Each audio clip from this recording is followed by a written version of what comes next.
1절에서 12절 말씀까지를 봉독합니다. 마태복음 2장 1절에서 12절 말씀. Scripture verses come from the book of Matthew, chapter 2, verses 1 through 12. 한 목소리로 같이 읽습니다. 헤롯 왕 때에 예수께서 유대 베들레헴에서 나심에 동방으로부터 박사들이 예루살렘에 이르러 말하되 유대인의 왕으로 나신 이가 어디 계시냐? 우리가 동방에서 그의 별을 보고 그에게 경배하러 왔노라 하니 헤롯 왕과 온 예루살렘이 듣고 소동한지라.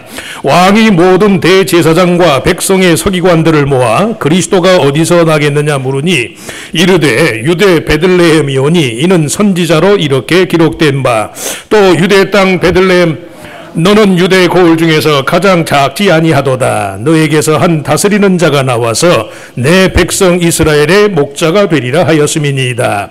이에 헤롯이 가만히 박사들을 불러 별이 나타난 때를 자세히 묻고 베들레헴으로 보내며 이르되 가서 아기에 대하여 자세히 알아보고 찾거든 내게 고하여 나도 가서 그에게 경배하게 하라.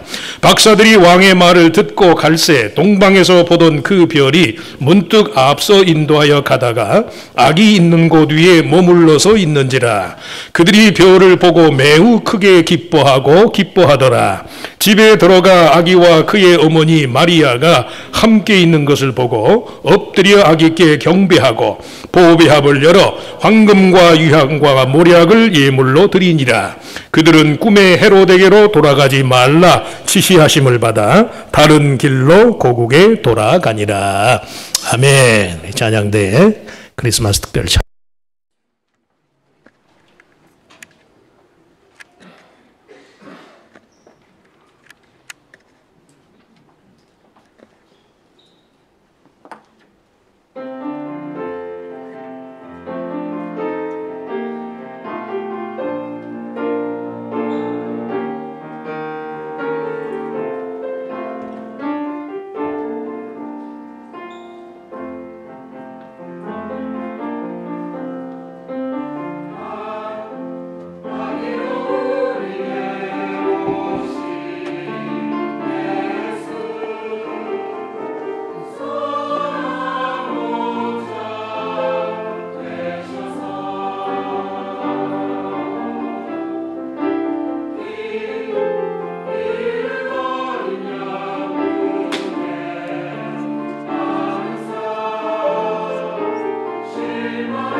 성가대들이 갑자기 많이 나가요. 끝까지 남아있어야지. 그래, 아름다운 찬양 감사합니다. 자, 시간이 조금 지체됐지만 1년에 한 번이니까 성탄절이니까 좀 이해하시고 최대한 설교를 빨리 할 테니까 잘 새겨서 들으시기 바랍니다.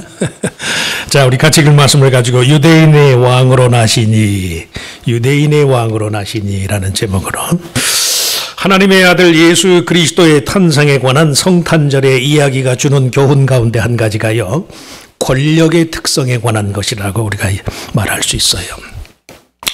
남을 지배하고 또한 남의 지배를 받고자 하는 이 권력에 대한 욕구는 사회성을 특징으로 하는 인간의 삶의 당연한 요소예요. 그렇기 때문에 어떤 식으로 남을 지배하고 또 자기 스스로 어떤 식의 지배를 받을 것인가, 그 여부가 매우 중요하다는 말씀이에요. 다양한 인간관계 속에 우리가 복잡한 지배 구조 속에서 살아가기 때문에 권력의 특성에 대한 바른 이해를 통해서 내가 올바른 지배를 추구하고 또 올바른 지배를 받는 삶을 살아야만 해요. 천국 혹은 하나님의 나라라는 주제와 함께 세상에 오신 참 왕인 예수 그리스도, 그분에 관한 강조점하에 기록된 이 마태복음의 성탄절 이야기의 핵심도 여기 있어요. 유대인의 왕으로 나신 예수 그리스도를 영접하고 그를 경배할 목적으로 동방에서부터 별을 따라 예루살렘까지 먼 길을 찾아온 이 동방박사들의 모습에서 하나님 편에 참된 권세를 추구하는 진지한 인간상을 찾아볼 수 있다는 말씀이에요. 첫째, 예수 그리스도는 만왕의 왕, 만유의 주가 되시는 분이시다. 믿으시면 아멘. 그리스도는 만왕의 왕이십니다. 인류의 구원자로 오신 예수 그리스도의 탄생을 목격한 첫 번째 증인이 마태복음상에서는 동방에서부터 온 박사들이었다. 이 기록은 그리스도의 보편적인 왕권의 특성과 관련해서 매우 중요한 의미를 가져요. 복음서 가운데서도 마태복음은 유난히 유대주의적인 사고방식에 젖은 사람들을 위한 교훈서, 그런 특징을 내포해요. 그런데도 불구하고 당시 유대 지역의 분봉왕이었던 헤롯을 포함해서 온 예루살렘의 제사장과 서기관들조차도 알지 못하였던 하나님의 탄생에 관한 초자연적인 계시가 동방의 사람들, 이방인들에게 주어졌단 말씀이에요. 구약의 문화사적인 배경하에서 이 동편, 동쪽은 언제나 미지의 세계, 불안과 공포의 장소를 의미해요. 아담과 이브가 범죄에서 낙원에서 쫓겨난 다음에 그들이 에덴 동편에 있었다고 그랬고, 가나안 정복 역사에 동참하기를 주저하던 이스라엘 12지파의 잔류 세력이 남아있던 것이 또한 요단 동편이에요. 일찍이 아브라함 때부터 에덴 동편의 평야지대로서 유황불의 저주를 받은 소돔과 고모라 땅도 동편이 동편. 한국에서는 동이 해가 뜨는 곳이어서 좋은 의미를 담고 있지만 성경에서는 동편이 갖는 의미가 그래요. 예수님 당시에는 천하를 지배하던 대로마 제국에 맞서서 승리에 버금가는 싸움을 몇 차례나 싸웠던 고대 페르시아의 후예들인 파르티안들이 살던 곳이 또한 동편이 동편. 꿈의 별의 지시를 따라서 유대인의 왕으로 나실 자를 찾아서 동편으로부터 예루살렘 땅을 찾아온 이 박사들이 필경 페르시아에 횡행하던 점성술가들이었을 것이다. 그렇게 우리가 짐작할 수 있어요. 이방 사람이 이방인의 습관에 따라 행한 일인데도 불구하고 그 행위가 진실하니까요, 하나님의 뜻의 실현을 목격하는 결과를 이루었단 말씀이에요. 사람을 판단하되 겉모습을 따라서 하지 않고 중심을 살피는 식으로 하는 분이 하나님이시다. 그분의 뜻을 이 땅에 온전히 성취하러 오신 분이 바로 예수 그리스도시다. 이런 의미를 담고 있어요.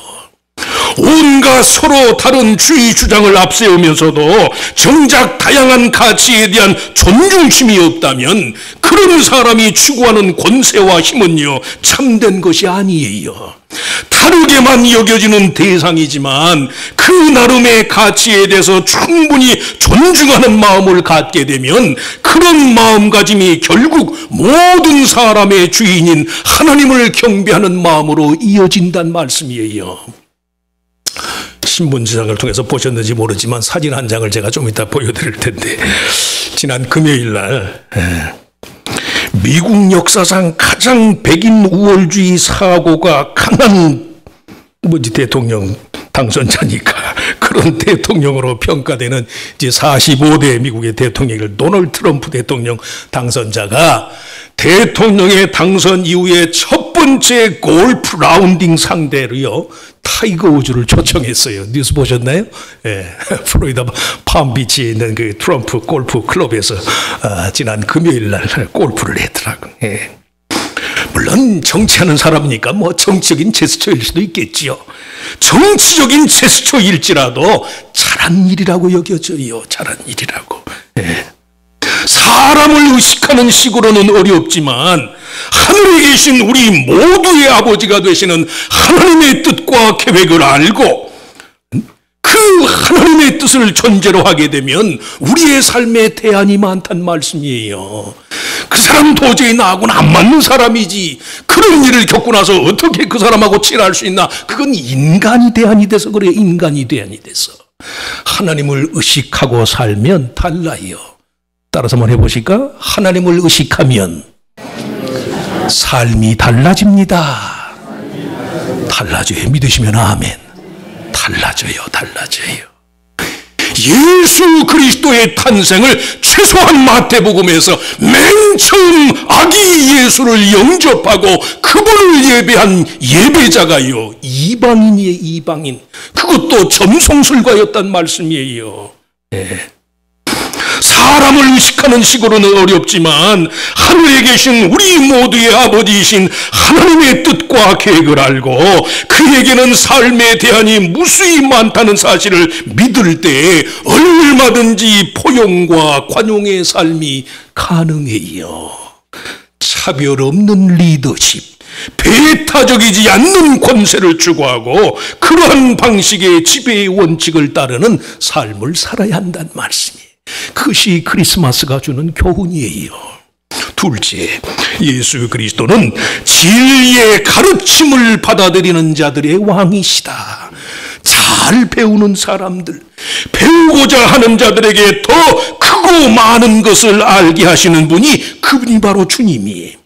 유대인의 왕으로 나신 이가 어디 계시냐? 우리가 동방에서 그의 표를 보고 그에게 경배하러 왔노라. 이렇게 묻는 동방 박사들의 태도와 예언의 말씀을 확인하고도요, 메시아를 경배하기보다 오히려 그를 죽이려는 계획을 꾸미는 헤롯 왕의 태도는 정반대예요.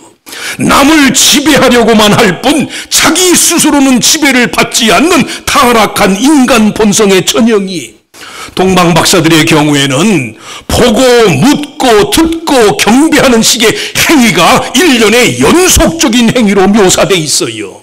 진리를 대하는 인간의 마음가짐과 욕구가 감각적인 단계에만 머무르게 되면, 영적인 순종의 단계에 이르지 않게 되면요, 그 감각이라는 것이 타락하게 되고 자기중심적이 돼요. 네.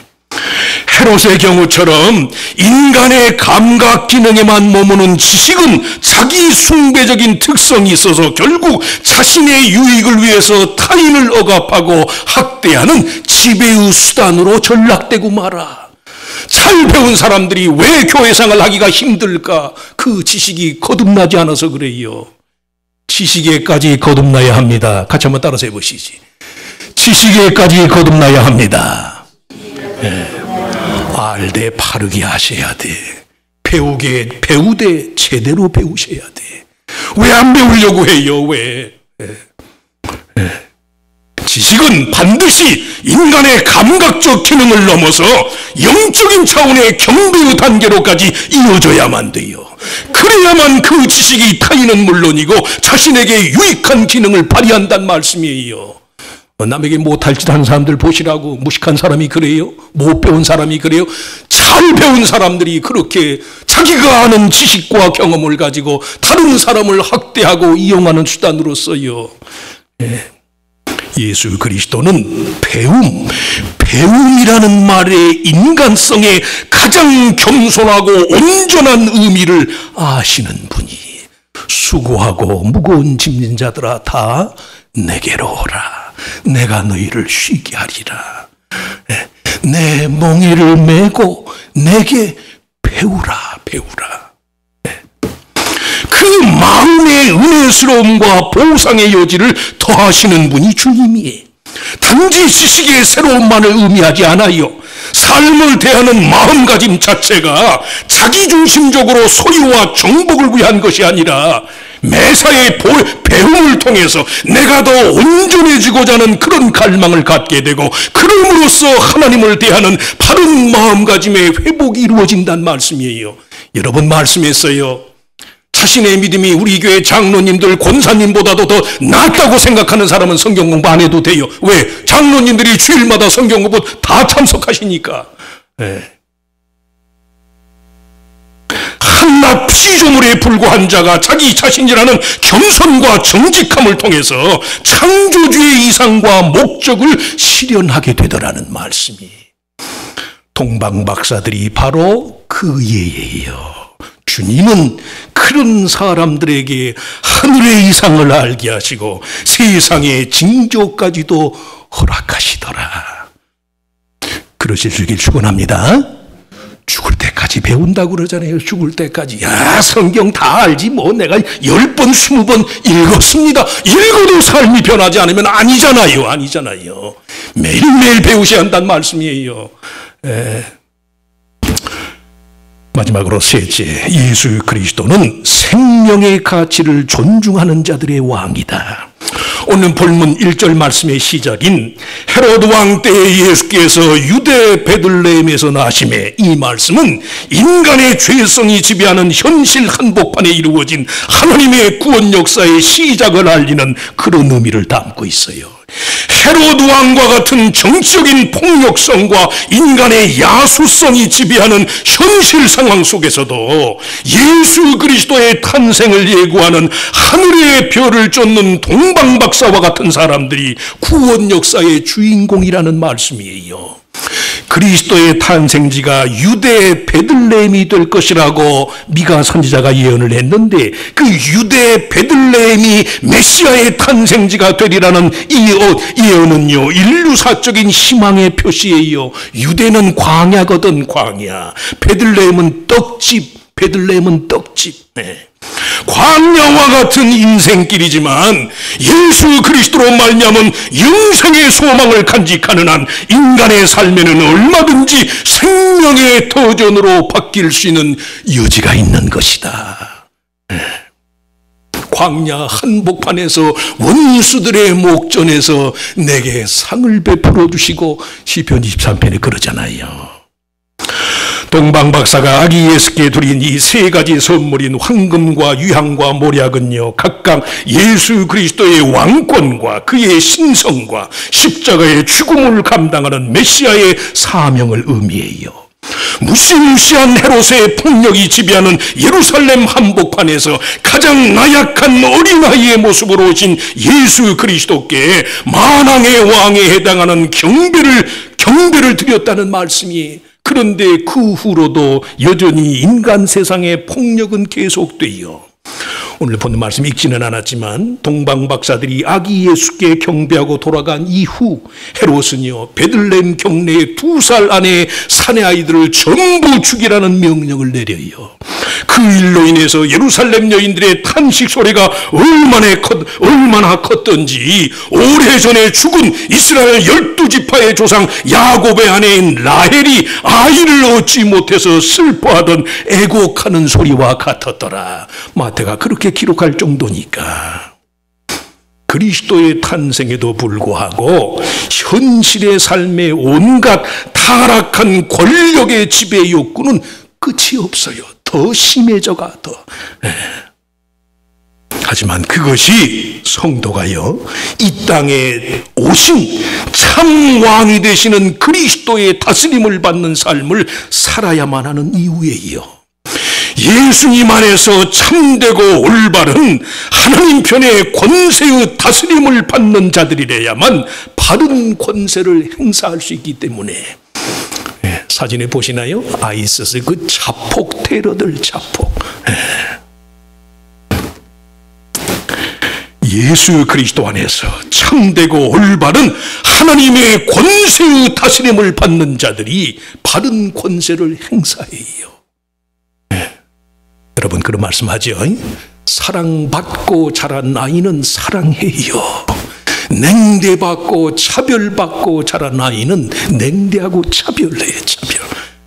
배우는 게 그래서 중요해요. 어디서 어떻게 어떤 식으로 배웠느냐가 굉장히 중요하거든.